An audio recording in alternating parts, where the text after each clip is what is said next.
Hello everyone. তো আজ ছিল সোমবার, মহাশিবরাত্রি। আর তোমরা সকলেই জানো এবার শিবরাত্রি দুদিন পড়েছিল, রবিবার আর সোমবার।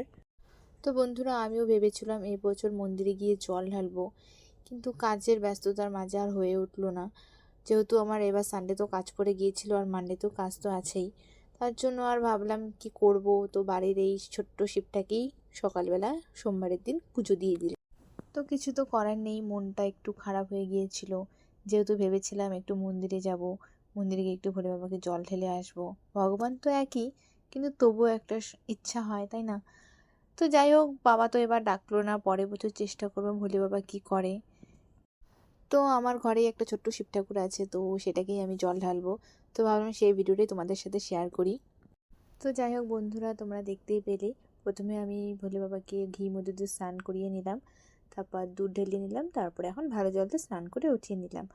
আর জানো তো বন্ধুরা, আমি ফল বাজারটা আগেই করেছিলাম, ভগবানের যে ফল হয় 5 ফল, সেটা আমি আগের দিন করেছিলাম। আর ভেবেছিলাম সোমবার সকালবেলা গিয়ে ওই ধুতরা ফুলের মালা, আকন্দ ফুলের মালা, ধুতরা ফুল নিয়ে আসবো। কিন্তু তোমরা বিশ্বাস করবে না, আমি বাজারে কোথাও পাইনি, সব আগের দিনই বিক্রি হয়ে গেছে। তো একটু খারাপও লাগছিল। ভাবছিলাম একটু ফুল টুল, মানে ফুল তো আছেই, মানে একটু আকন্দ ফুলের মালা দিয়ে একটু পূজা টুজা করবো, কিন্তু বিশ্বাস করো সেই ফুলের মালা আমি কোনো দোকানে পাইনি বাজারে। তো আর কি করব, তার জন্য এই 5 ফল আর একটু ফুল বেলপাতা দিয়ে পুজো করছিলাম। একটু খারাপও লাগছিল।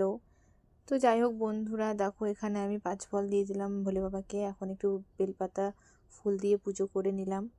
আর ভোলে বাবা যদি একটু ভালো রাখে তাহলে সামনের বছর অবশ্যই মন্দিরে গিয়ে একটু পুজো করে আসবো। তো দেখো এখানে আমি সব ভগবানকে একটু ফুল বেলপাতা দিয়ে দিলাম। তো পুজো আমার কমপ্লিট হয়ে গিয়েছে। তো বন্ধুরা, কেমন লাগলো ভিডিওটা অবশ্যই আমাকে কমেন্ট করে জানিও। ভালো লাগলে তো লাইক কমেন্ট শেয়ার অবশ্যই করো।